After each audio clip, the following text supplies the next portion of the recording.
아침에 물을 한 두세 잔 충분히 좀 마셔주세요. 밤사이에 우리 몸에는 많은 일을 해놨기 때문에 재생하고 복구하고 쓰레기를 밀어내는 작업을 밤에 잠자는 동안에 굉장히 많이 하고 있습니다. 그렇기 때문에 자고 일어나면 얼굴 씻고 샤워하듯이 물을 마셔서 우리 세포도 다 청소해 줘야 됩니다. 그래서 물을 충분히 마셔주시고 식사하기 30분 전까지 물 마시는 건 언제든지 끝내시고 식사하고 나면 3시간쯤 이후부터 물을 한두 번 마셔주시고 오전, 오후로 꼭 그렇게 하시고 저녁에 자다가는 물 안 마셔도 됩니다. 그냥 저녁 때 과일 드시고 그냥 주무실 수도 있고 물을 한 잔 드시고 주무실 수도 있고 밤에 잠을 깹니다. 물 마시면. 그리고 밤에 잠을 자기 전에 잘 때 자꾸 물을 마시는 것은 뭐 안 해도 괜찮습니다. 몸이 열심히 일하도록 내버려 두면 제일 좋습니다. 다 나오셨죠? 아직 안 나오신 분 없죠? 안 나오신 분이 없으니까 대답 안 하시네. 안 나왔으니 대답할 수가 있어야지. 안 나온 사람 손 들으라면 아무도 안 나오거든. 자, 다 나오셨죠? 네. 이번에 우리 수강생들은 좀 자꾸 늦장을 부려서 앞에서 자꾸 재촉을 하대요. 자, 이제부터는 좀 익숙해졌죠? 네. 자, 이제 우리가 복음이 뭔지를 좀 이해하도록 해야 되겠습니다. 여러분들이 여기 와서 듣는 말 중에 가장 부담스러운 말들이 있을 것입니다. 그게 뭐냐면 다 드려라, 죽어라, 비워라, 바치라, 사랑하라. 이런 단어 여러분 들을 때 부담 안 느끼세요? 사랑할 수 있던가요? 사랑은 해야 되는데 사랑되던가요? 안 되죠. 하나님께 날마다 내가 죽으시던가요? 살아나죠. 내 자신을 다 바칠 수 있던가요? 내 생애를 그분께 다 드릴 수 있던가요? 안 되죠. 예. 내가 가진 거 다 가난한 자를 위해서 쓸 수 있도록 다 놓고 예수님 따라갈 수 있나요? 안 되죠. 자기를 비워라 비워라 하는데 비워지던가요? 비우면 뭐가 또 들어오지요? 안 됩니다. 그럼 성경에는 안 되는 걸 하라고 했을까요? 아니요. 자, 내 이웃을 내 몸처럼 사랑하라가 가능합니까? 가능하죠. 되던가요? 안 되긴 하지만 주님에서. 여러분 이 문제 답을 가져야 되잖아요. 네. 이 문제 답 못 가지면요 신앙이 기쁘지 않습니다. 감사하지도 않고요, 행복하지도 않고요, 즐겁지도 않고요. 짐입니다, 짐.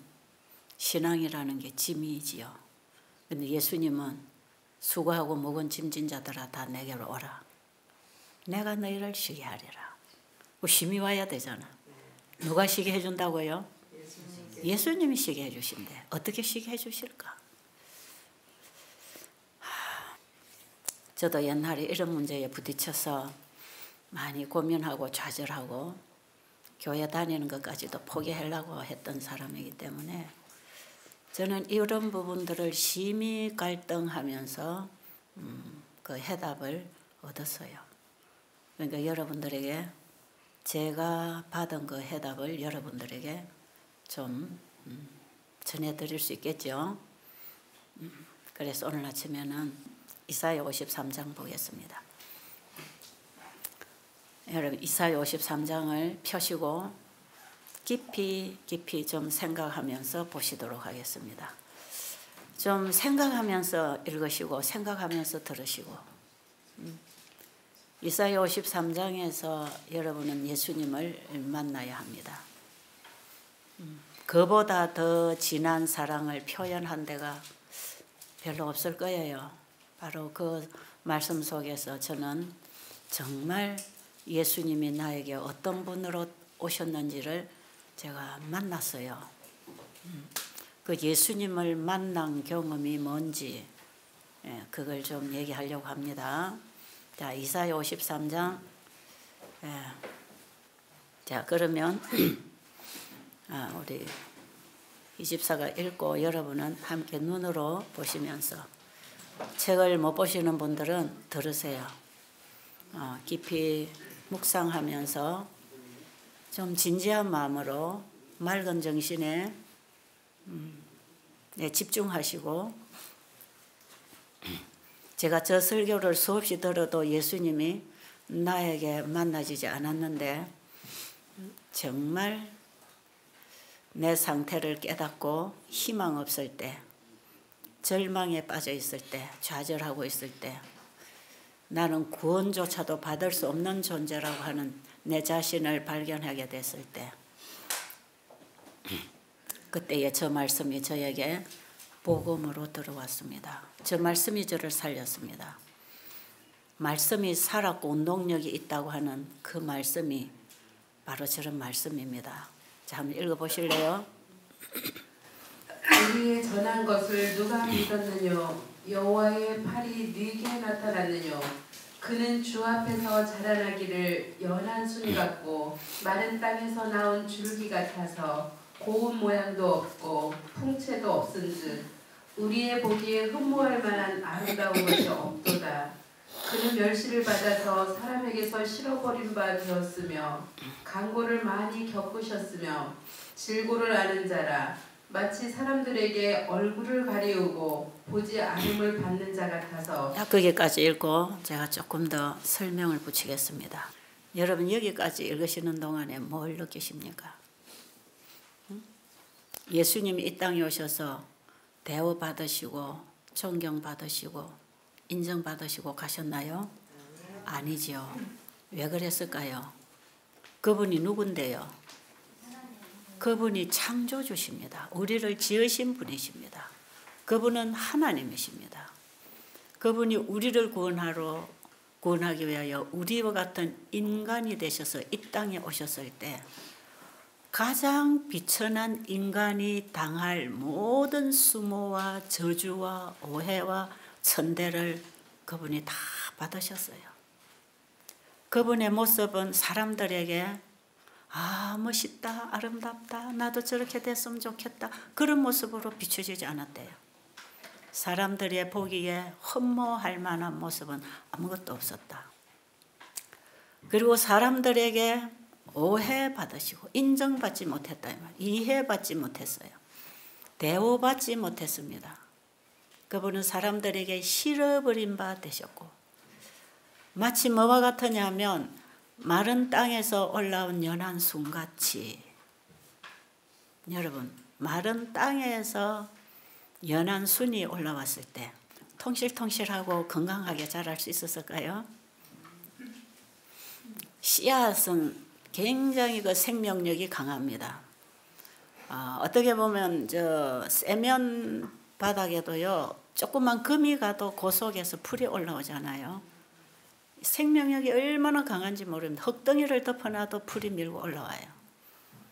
마른 땅에서 올라온 연한 순이라고 할 때에 그분 안에는 생명이 있으셨기 때문에 죽지 않았어요. 그러나 사람들에게 밟히고 보호받지 못하고 충분한 영양을 공급받지 못하고, 마른 땅에는 짐승이나 사람이 지나다니는 곳입니다. 지나다니면서 얼마나 밟혔겠습니까? 자동차가 지나가면서 얼마나 갈아 문질렀겠습니까? 사람들이 한번 쳐다봤겠습니까? 화초를 온상에서 키우면 이쁘게 탐스럽게 아름답게 자랄 수 있지만 마른 땅에 올라와서 밟히면서 자라는 화초가 어떤 모양이겠습니다. 어떤 모양이겠어요? 찍히고 상하고 멍들고 짓밟히고 아무도 그걸 아름답다고 하지 않았을 겁니다. 저는 이 말씀을 보면서 참 많이 울었어요. 왜 그분이 저런 대우를 받으셨을까? 부요하신 자로서 가난하게 되심은 가난한 우리로 하여금 부요하게 해주시려고 우리의 가난함을 그분이 친히 짊어지셨다 그랬죠. 저 말씀에서 예수님이 당하신 그 모습은 이 땅에서도 호사스럽게 좋은 부모 만나서 좋은 교육받고 좋은 환경에서 좋은 음식 먹고 예쁜 옷 입고 좋은 학교에서 좋은 선생님 밑에서 잘 자란 이런 사람들은 저런 대우받지 않아요. 우리가 죄인이라 할지라도. 근데 이 땅에서 가장 불행하게 태어나서 정말 천덕꾸러기로 커서 배우지 못하고 먹지 못하고 입지 못하고 사람들의 눈에 한 번도 관심을 끌어보지 못한 비천한 인간들 있잖아요. 가장 비천하게 태어나서 저주스럽게 살아가는 인생이 있어요. 그들이 당하는 대우를 예수님이 다 당하셨다는 겁니다. 저는 그 예수님이 당하신 그 모습을 보면서 저게 다 내 건데 내가 저 모양으로 저 모습으로 저렇게밖에 될 수 없었는데 내 것을 예수님이 다 미리 가져가셔서 당해 주셨구나. 그리고 우리가 그분이 내 대신 당하시고 겪으셨다는 사실 그 뒤에 5절에 보면 뭐라고 되죠? 죽기까지 한번 읽어보세요. 5절. 그가 찔림은 우리의 허물을 인하며 그가 상함은 우리의 죄악을 인함이라. 그가 징계를 받음으로 우리가 화평을 누리고 그가 채찍에 맞음으로 우리가 나음을 입었도다. 여러분 거기에 우리가 누굽니까? 납니다. 나. 다시 읽어보세요. 납니다. 5절 다시 읽어보세요. 그가 찔림은 나의 허물을 인하며 그가 상함은 우리의 죄악을 인하며 그가 상하고 찔리고 아프고 저주받고 죽으신 것은 바로 나의 저주와 나의 죽음과 나의 비천함과 내가 당할 모든 대우를 그분이 받으셨다는 거예요. 저는 됐습니다. 저는 저 부분을 읽으면서 우리라고 하는 그 부분에다가 나를 갖다 넣었어요. 나를. 저는 옛날에 저 말씀 읽을 때 자꾸 우리를 위하여 십자가에 죽으셨다. 하나님이 세상을 이처럼 사랑하사 독생자를 주셨다. 세상을 구원하러 오셨고 우리를 구원하러 오셨다고는 인정했어요. 그런데 저는 저 부분에서 어느 날 아침에 식사를 하고 식구들이 다 학교 가고 일하러 가고 다 저는 제 기도방에 들어가서 제가 이제 다니엘서 공부하고 창세기 1장에서 하나님을 이해하면서 그때부터 제가 집중적으로 성경 공부를 하기 시작했거든요. 제 집에다가 조그마한 기도방을 하나 만들고 앞에 상을 하나 갖다 놓고 방석을 깔고 앉아서 계속 기도하면서 말씀을 보기 시작했어요. 그렇게 하다가 저 이사야 58장에 가서 제가 하루 종일 머물렀습니다.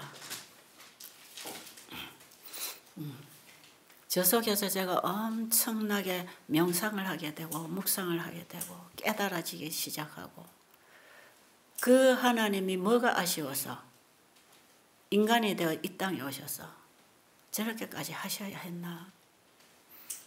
죄 지은 인간의 모습이 바로 저건데 죄로 인해서 망가지고 부서지고 천대꾸러기가 된 우리의 모든 것을 그분이 한 몸에 다 받으시고 그리고 우리 인류의 모든 죄를 가지고 그분이 십자가에 달리셨을 때 그 죄의 고통이 너무나 고통스러워서 심장이 터졌다고 하는 거 아니겠어요? 예수님은 십자가에 달려 돌아가시지 않았습니다. 예수님이 돌아가신 자리가 십자가지요. 십자가 피 흘려 돌아가신 게 아니에요. 십자가에 달린 피 흘려서 돌아가신다면 적어도 몇 시간 내로 돌아가시지 않습니다. 적어도 일주일 이상 걸려야 사람이 죽는답니다. 그만큼 피를 말려 죽는 게 십자가형이에요. 근데 예수님이 죽으신 장소가 십자가일 뿐이지 예수님은 십자가 때문에 죽으신 게 아니고 죄 때문에 죽으셨습니다. 죄 때문에. 죄 제가 죽였단 말이에요. 그 죄의 무게가 너무 고통스러워서 심장이 터졌잖아요. 제가 이거 조금 맛보았어요. 이 죄라는 게 너무 싫었어요. 정말 죄라는 것, 미워하는 것, 원망하는 것, 섭섭한 것, 못마땅한 것, 이게 나를 얼마나 괴롭히는지 아세요? 우리를 괴롭히는 모든 그 정신은 죄가 괴롭히는 거예요. 시기하고 질투하고 원수 갖고 싶고 밉고 괘씸하고 억울하고, 이거 여러분 힘들죠? 그거 행복하지 않습니다. 이거 가지고 있으면. 근데 이게 다 뭐가 갖다 주는 결과냐면 죄가 만들어내는 결과예요. 이게 죄입니다. 그러니까 우리가 죄를 가지고 있을 때 때로는 잠을 못 자고, 때로는 음식도 못 먹고, 때로는 병이 걸리고, 때로는 살기 싫고 괴로움이 있잖아요. 이거 다 죄가 갖다 주는 거예요. 이거 얼마나 괴롭습니까? 그리고 이 죄로부터 내가 헤어나고 싶은데 도무지 여기서부터 내가 자유를 얻지 못하고 평안을 얻지 못할 때 이 죄가 얼마나 싫어지는지 모릅니다. 예수님에게 더 가까이 가면 갈수록 이 죄가 더 잘 보여서 더 괴로워져요. 그래서 제가 정말 한 번은 금식을 하고 제 방에 들어 앉았습니다. 나 밥 안 먹는다. 이 죄 문제를 해결해야 내가 살지. 이 죄 가지고는 내가 도무지 살 수가 없다. 마음에 평안이 없고 괴로움 그 자체.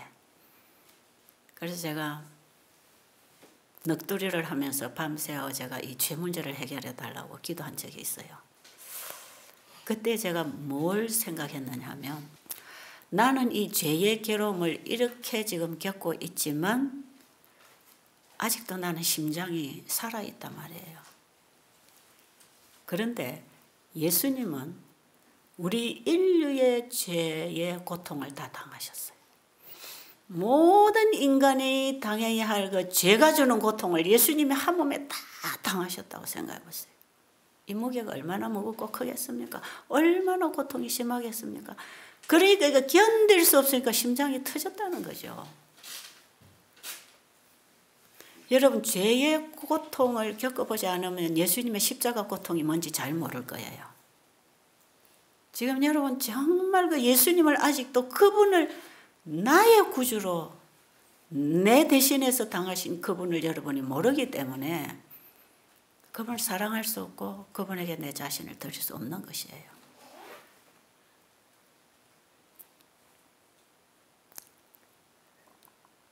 저는요, 교회 다니고 30년 만에 이거 깨달았습니다. 수박 끄달기로 교회 다니다가 어느 날 저게 제 가슴 속에 들어왔어요. 그런데 그분이 겪으신 모든 고통과 죽음은 바로 내 것 때문에, 내 죄 때문에, 내 죄. 그래서 여러분, 십자가 못 박아 죽인 사람은 로마 군병이 아닙니다. 내 죄가, 내가 예수님을 십자가에 못 박았다 이 말이에요. 그분은 분명히 죄가 없는 분이었어요. 죄를 알지도 못하는 분이에요. 죄 있는 육신의 모양만 갖추고 육신으로 오신 것뿐이지 그분 자체는 죄를 지은 적도 없고 받아들인 적도 없고 죄의 공격은 받으셨지만 그분은 죄로부터 승리하셨기 때문에 죄를 알지 못하는 분입니다. 우리는 태어나서 사는 게 다 죄 짓고 죄 먹고 살고 있잖아요. 예수님 죄를 알지 못하는 분으로서 그 죄가 얼마나 가정스럽고 얼마나 고통스러웠겠습니까? 그 예수님께서 우리 인류의 죄를 한 몸에 다 받으셨어요. 그리고 예수님이 대신 돌아가셨다는 것입니다. 나의 죄를 용서해 주신 것은 과거입니다. 과거. 이미 용서해 주셨습니다. 내가 태어나기도 전에 내가 태어나서 지을 죄까지 태어날 때 가지고 나온 본성적인 죄까지 예수님이 다 가지고 십자가에서 죽으셨습니다.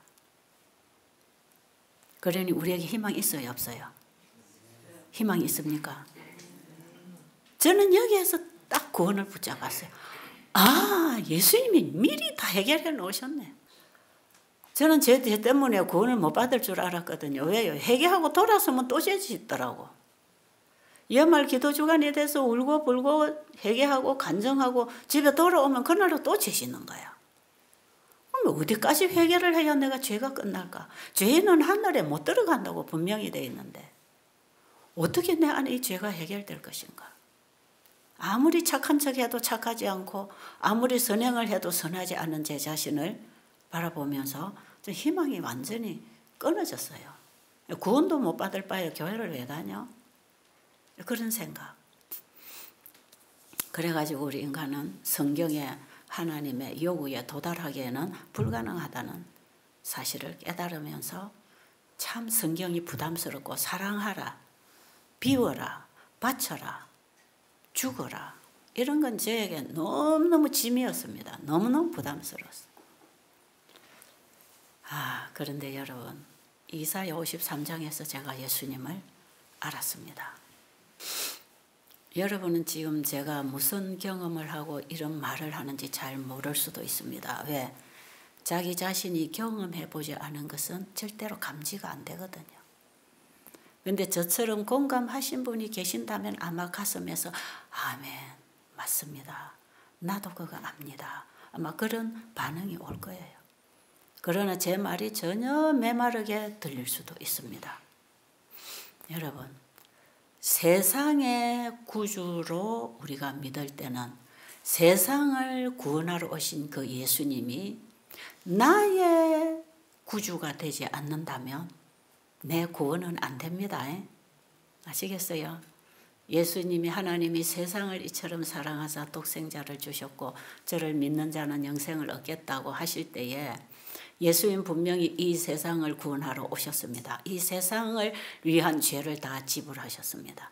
우리 세상에 사는 모든 사람을 구원했습니다.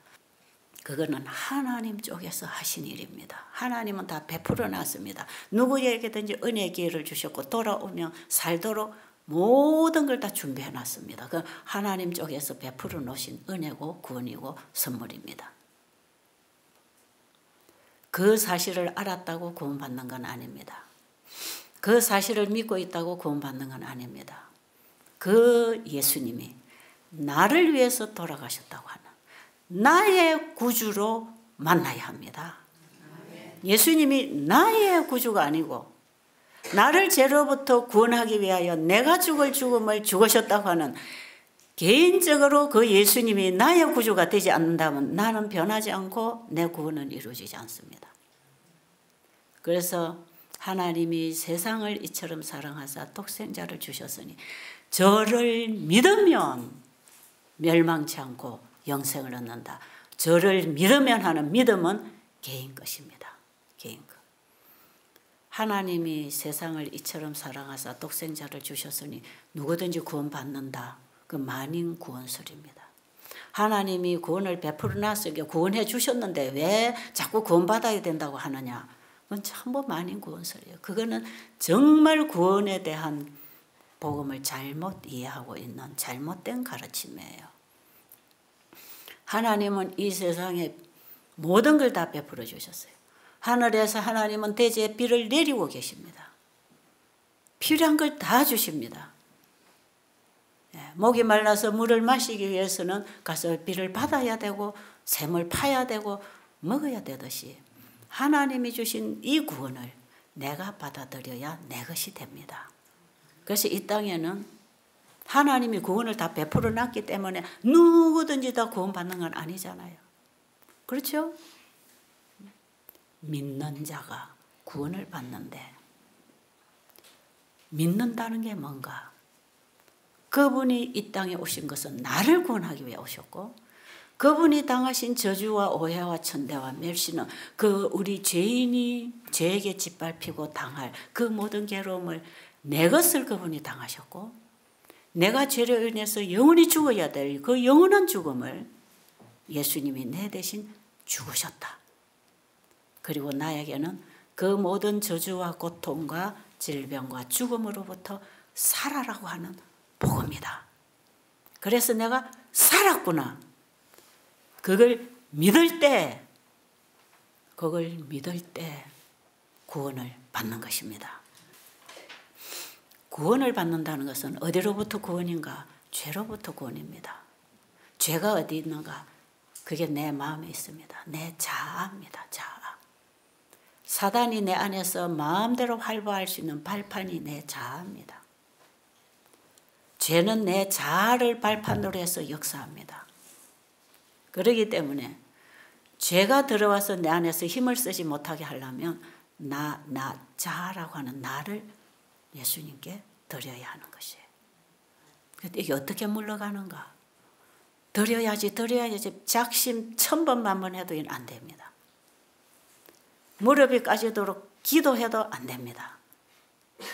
바로 이 구원을 만날 때, 이 사랑을 만날 때, 나를 구원하기 위한 엄청난 희생과 영원한 그 죽음을 대신 죽으셨다는 이 사실을 만날 때, 믿을 때 그 사랑이 내 마음에 들어오게 됩니다. 그분이 나를 이렇게 사랑하셨구나. 그 사랑을 받으면 내 안에 사랑이 나갑니다. 그런가요? 우리 인간은요, 오간을 통해서 받고 반응하고 사는 것입니다. 그래서 엘렌 G 화이트 여사는 오간을 잘 지키라 그랬어요. 아무거나 들어오면 안 된다는 것입니다. 아무 소리나 듣고 아무거나 보고 아무거나 먹고 아무거나 먹고 이런 것들이 들어오면 내 몸에서는 사망의 반응을 계속하기 때문에 우리는 스스로 할 수 없는 존재고 받음으로 변하고 받음으로 살아가는 반응체입니다. 우리 인간은 생명 그 자체가 아니고 생명에 반응하는 생명체단 말이에요. 우리는 반응체단 말이에요. 내 스스로 사랑을 만들어낼 수 없는 존재예요. 왜? 우리 안에는 죄가 우리 안에 완전히 다 쩔여 있기 때문에, 죄 덩어리 자체이기 때문에 우리의 유전자는 전부 다 죄로 역사하고 죄에 반응하게 되어 있기 때문에 아버지와 어머니를 통해서 태어난 본성적인 인간은 다 죄인이다. 죄덩어리다 말이에요. 이것을 죄로부터 우리를 구원해내는 것. 내 죄인인 내 자아, 내 마음대로, 내 이기심대로, 내 욕심대로 내 안에 있는 죄의 지배 아래서 시기하고 질투하고 미워하고 원수 갖고자 하는 이 자아, 이거 우리가 포기 못해요. 왜? 죄가 사로잡고 있기 때문에. 어떤 것이 와도 이것을 밀어낼 수 없습니다. 미움, 시기, 질투 이런 죄라고 하는 것은 하나님의 사랑이 들어와야 나가는 것. 여러분, 깜깜한 이 대지를 깜깜함을 밀어내고 밝게 만들려면 태양이 떠야 되잖아요. 태양이 뜨니까 깜깜함이 물러가 버리듯이 깜깜한 우리의 마음, 죄로 가득 찬 우리의 마음이 하나님의 사랑의 빛, 의의 태양의 빛, 그 사랑의 빛이 우리의 마음을 확 비추면 미움, 시기, 질투, 자기를 사랑하는 모든 것들이 다 물러가고 주님만을 사랑하게 됩니다. 제가 그 경험을 하게 된 거예요. 그날 아침에. 정확하게 32년 전 그날 오전 아침 시간에 제가 제 방에 기도방에서 조그만 상 하나 펴놓고 거기에 성경을 펴고 읽다가 바로 이 예수님을 보게 된 거예요. 우리가 말씀에서 예수님 만난다 그랬죠. 여러분 꿈을 꾸고 만난다, 뭐 환상을 본다, 이거 바라지 마세요. 이거는 사단도 얼마든지 줍니다. 꿈도 주고 환상도 줍니다. 우리는 말씀에서 하나님을 봐야 됩니다. 말씀에서 예수 그리스도를 만나야 합니다. 그리고 우리는 그 말씀에서 그분의 마음과 그분의 가르침을 배우는 것입니다. 그리고 그분의 품성을 받는 것입니다. 우리의 노력으로가 아니라 어떤 인간이 주는 가마력이 아니라 하나님의 사랑이 내 안에 들어올 때 그 가마력이야말로 내 본성을 변화시키고 죄를 밀어내는 에너지, 빛이 된다 이 말이에요. 저는 이거 다 설명할 수 없습니다. 그러나 내 마음에는 변화가 분명히 일어났습니다. 그날 아침에 제가 예수님을 나의 개인의 구주로 영접하는 그 경험이 일어났고 내 마음에는 내 생각과 나를 사랑하는 내 인생에 대한 염려와 짐들이 다 내려졌습니다.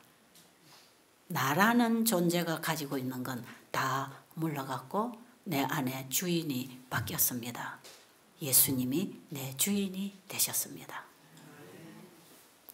그 예수님을 내 주인으로 받아들이는 그 순간에 바로 그 내 마음의 반응은 주님 사랑합니다. 주님 감사합니다. 이건요 하나의 감격이죠. 감격. 그냥 사랑한다 이런 게 아니고 정말 사랑이 뭔지를 제 가슴이 느끼는 거죠. 정말 주님 너무 고마웠고 그 사랑이라는 게 저는 정말 이런 건지 몰랐어요. 하나님을 사랑하고 이웃을 사랑하라고 하나님을 사랑한다는 게 뭔지 몰랐습니다. 그냥 막연하게 이해한다고 생각했죠. 그분이 나를 사랑한다고 그냥 이해하고 있는 거지. 그 사랑이 내 가슴에서 뭔지 몰랐어요. 근데 그 사랑이 내 마음에 딱 만나지니까요. 그동안의 모든 걱정, 근심, 염려, 미움 이런 것들이 다 사라져버려요. 사라져버리고 그 사랑만이 내 마음을 딱 지배를 하게 되니까요. 그 감동이 가만 안 있어요. 울어요. 울어. 진짜 기뻐서 우는 거 있죠. 제가 그때에 진정한 눈물을 흘려봤습니다.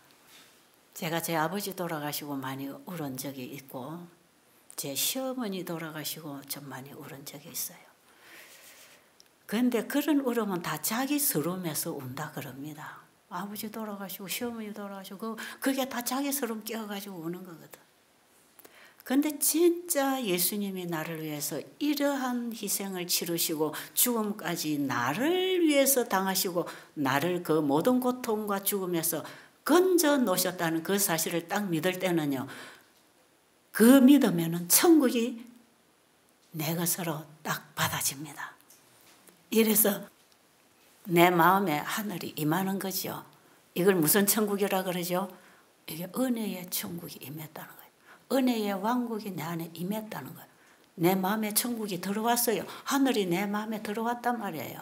구원이 이미 내 마음에 들어왔단 말이에요. 나는 이미 땅에 속해 살고 있지만 내 마음과 내 모든 관심은 하늘에 들어가 있단 말이에요. 육신이 있으니까 밥을 먹지만 내 마음은 하나님의 말씀을 사모하고 하늘에 속한 모든 사물에 제 관심이 집중이 되면서 가치관이 딱 바뀝니다. 가치관이 바뀌어요. 세상을 보는 시각이 바뀌고 옛날에는 열심히 돈을 벌어서 아이들을 이렇게 키워야 되고 출세를 시켜야 되고 나는 아들이 없으니까 딸이라도 제대로 키워서 딸 밑에 얻어먹고 살아야 되니까 열심히 공부시켜야 되고 공부해라 열심히 돈 벌자 이런 식으로 살았는데 이런 데 대한 어떤 욕심이나 이심이나 갖고자 하는 것들이 다 사라지고 너무 좋은 걸 만나고 나니까요. 비교적 이거는 가치가 없어지더라고요. 더 좋은 걸 만나면 내가 가장 좋다고 생각하는 것이 무가치해지는 거 아십니까? 그런 거 해보셨나요? 좋은 집이라고 짓고 살았는데 한 10년쯤 지나니까 집이 실정이 났어요. 친구 집에 가니까 너무 이쁜 집을 지었어요. 그럼 나도 그런 집 짓고 싶죠.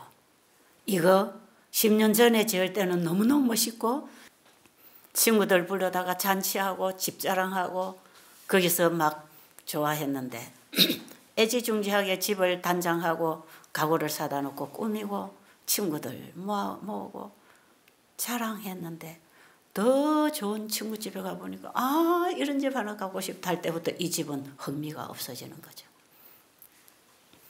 새 집 짓고 이사를 갈 건데 살던 집에 대한 애정이 있습니까? 없습니다. 그 집에 대한 애정 하나도 없습니다. 집이 망가져도 내 거 아니고 보수할 생각도 안 하고 지금 내가 이사 가서 살 그 집에 대한 기대 때문에 모든 물건은 그 집에 어울리게 갖다 놓는 거 아니겠어요? 예수님을 통해서 구원의 경험을 한다는 것, 천국을 경험했다는 것, 이것은 꿈속에 천국에 갔다 온 그런 얘기가 아닙니다, 여러분. 내가 천국에 가는 것이 아니라 천국이 내 마음에 들어오는 것입니다. 부요함이 생깁니다.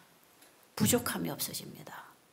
그 이전까지는 돈 잘 버는 친구, 잘 사는 친구 보면 와, 나는 언제 저런 집 짓고 언제 저런 차 사고 저럴까?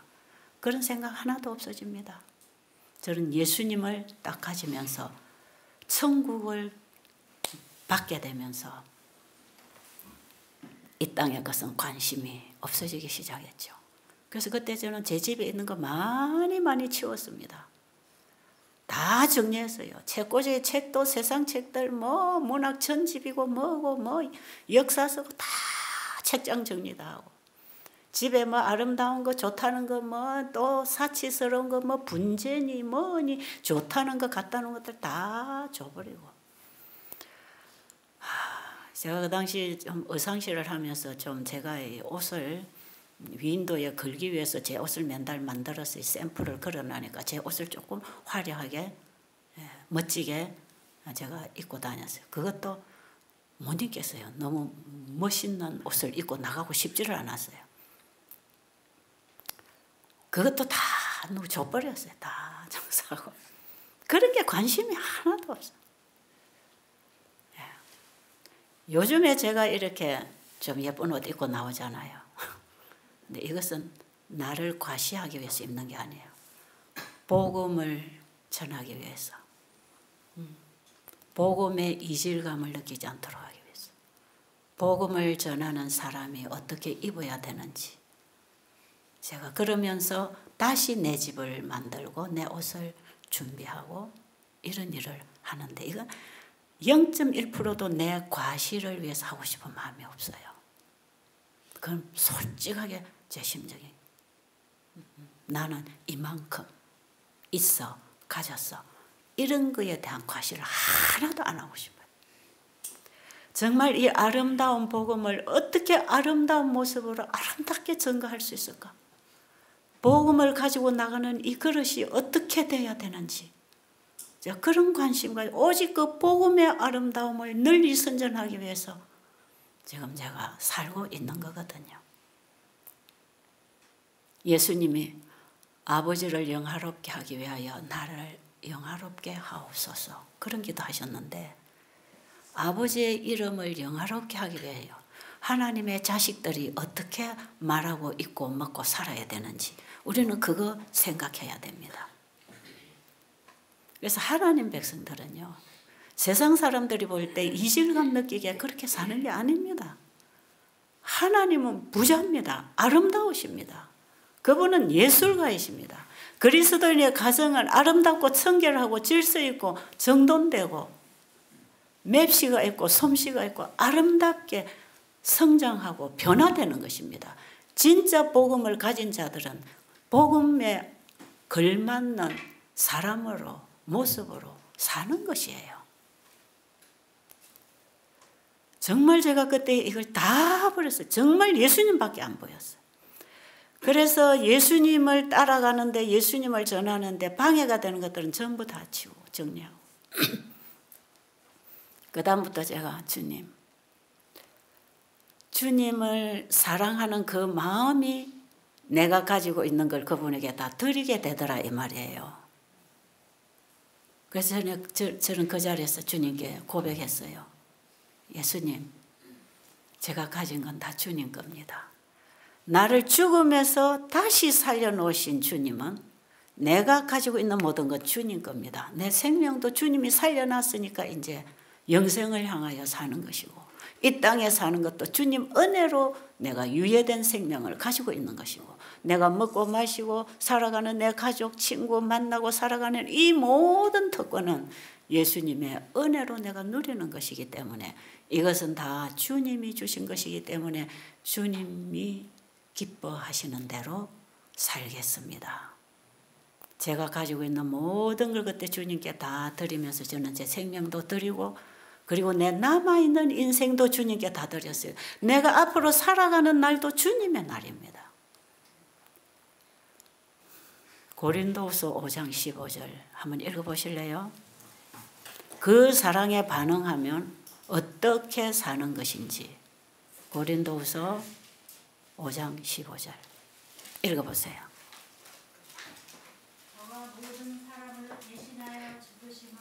저가 모든 사람을 대신하여 죽으심은 누구를 얘기하는 겁니까? 예수님을 얘기하는 겁니다. 그 다음에 다른 자들로 하여금 다시는 자신을 위하여 살지 산 자들로 하여금 다시는 자기 자신을 위하여 살지 않고, 그 다음에 오직 저희를 대신하여 죽었다가 다시 사신 자를 위하여 오직 나를 위하여 대신 죽었다가 사신 그분을 위하여 살게 하려 함이라. 자, 우리가 예수님의 구원을 받아들인다면, 바로 나를 대신하여 예수님이 대신 죽으셨다는 그 복음을 받아들인다면, 이제 이런 사람들은 어떻게 산다고요? 자기 자신을 위하여 살게 돼 있지 않습니다. 누구를 위해 산다고? 나를 위하여 대신 죽었다가 살아나신 그분을 위하여 사는 것이라. 누구를 위하여 산다? 예수님을 위하여 사는 것입니다. 이제는 내 안에 내가 사는 것이 아니라 내 안에 누가 사신다 그랬죠? 예수 그리스도가 사시는 것이라. 바울이 갈라디아 2장 20절에 보면 이미 내가 그리스도와 함께 십자가에 못 박혔나니 이제 이후로는 내 안에 내가 사는 게 아니고 그리스도가 사신다. 이제 이후로 내가 사는 것은 나를 위하여 자기 아들을 주신 하나님의 아들의 믿음으로 사는 것이라. 그 다음부터는 나는 없어집니다. 믿음도 내 거 아닙니다. 예수의 믿음으로 사는 것입니다. 예수님이 내 안에 오셔서 그분이 아버지를 믿는 믿음으로 받아서 나로 하여금 살게 주시는 그분으로 인하여 사는 것이라. 한글 성경 번역에는 그 하나님의 아들을 믿는 믿음으로 사는 것이라고 번역이 되어 있지만, 원어를 제대로 번역해 놓은 영어 성경에는 하나님의 아들의 믿음으로 사는 것이라 그렇게 되어 있어요. 굉장히 깊은 얘기입니다. 의미가 좀 다릅니다. 예수님을 믿은 이후에 또 믿음으로 또 내가 믿고가 아니라 내가 그리스도와 함께 십자가에 못 박혀 달려 있고 끊임없이 그리스도가 내 안에 사시는데, 이제는 내 믿음으로 사는 게 아니고 그리스도의 믿음으로 내가 사노라. 의미가 다르지요? 그런 의미입니다. 원래 원어의 의미가 그렇습니다. 그래서 나는 옛날에 내가 그리스도와 함께 십자가에 못 박혔나니 했을 때, 내가 과거에 박혔지. 근데 지금은 또 살아있네. 왜 자꾸 옛날에 내가 십자가에 죽었는데 지금 또 살아있지? 그런 것 때문에 제가 사실은 딜레마였단 말이에요. 아니, 우리가 그리스도와 함께 십자가에 죽었으면 죽어야 되는데 왜 또 내가 살아가지고 자꾸 내 식대로 또 하다가 또 넘어지고 왜 그러지? 그런데 이 원어적 의미에는 내가 그리스도와 함께 십자가에 못 박혀 있으나 이렇게 돼 있어요. 과거이면서 진행입니다. 진행. 내가 그리스도와 함께 십자가에 못 박혀 있으나 지금도 달려있단 말이죠. 그럼에도 불구하고 내가 사노라 이렇게 돼 있어요.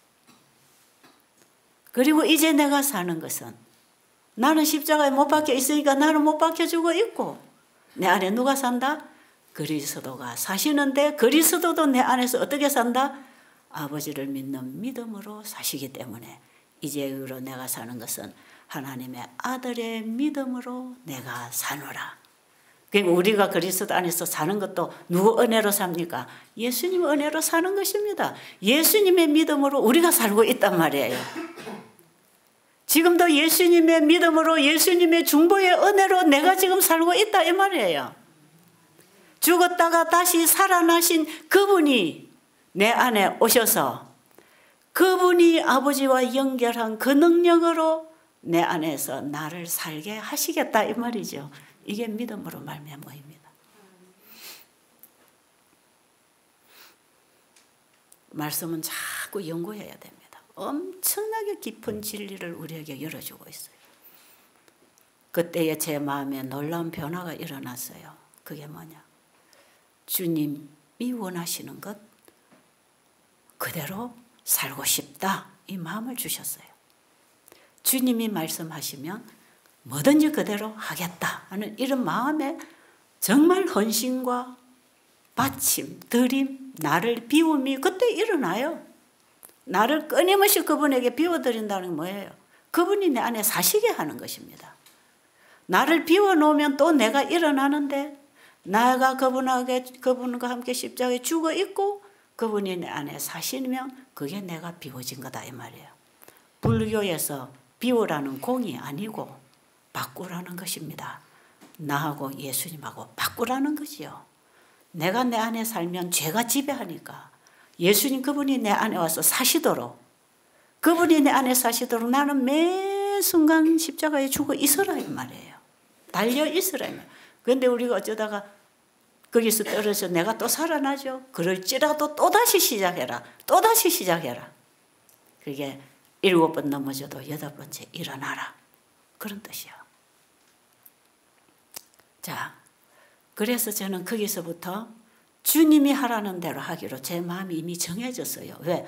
그분을 사랑하게 되니까. 그 사랑이 내 안에 와서 나를 끌어가니까 그분의 뜻대로 내가 끌려가는 순종이 일어날 거 아니겠어요? 거기서부터 제가 어디에서 제 생애가 바뀌기 시작했냐. 이제 물론 밥상은 다 바뀌었어요.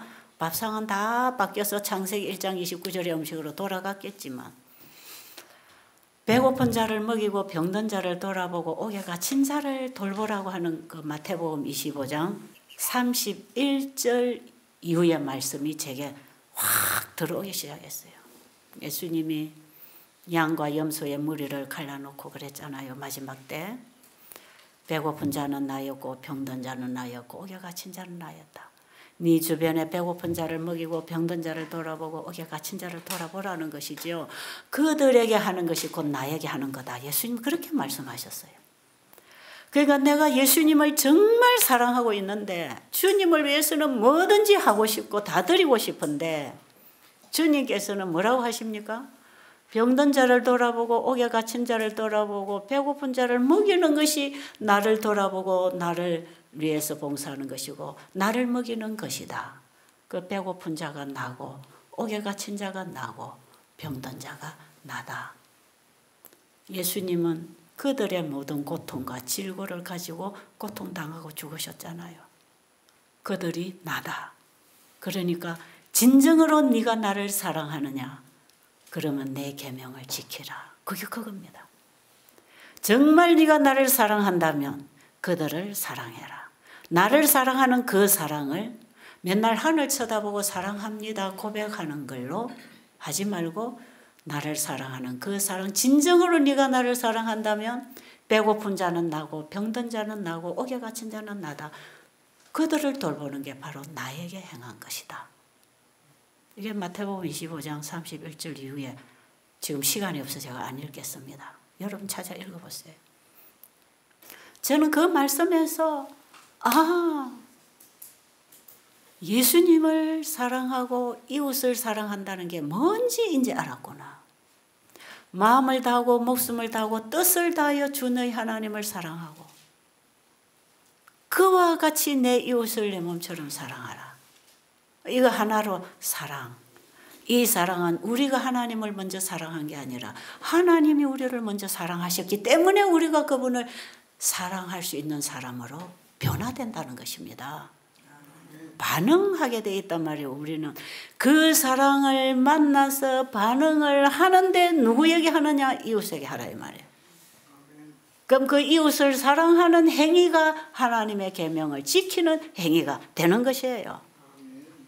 그러니까 이웃의 소유를 탐내지 말고 살인하지 말고 간음하지 말고 도둑질하지 말고 거짓 증거하지 말고 부모를 공경하고 이게 다 뭡니까?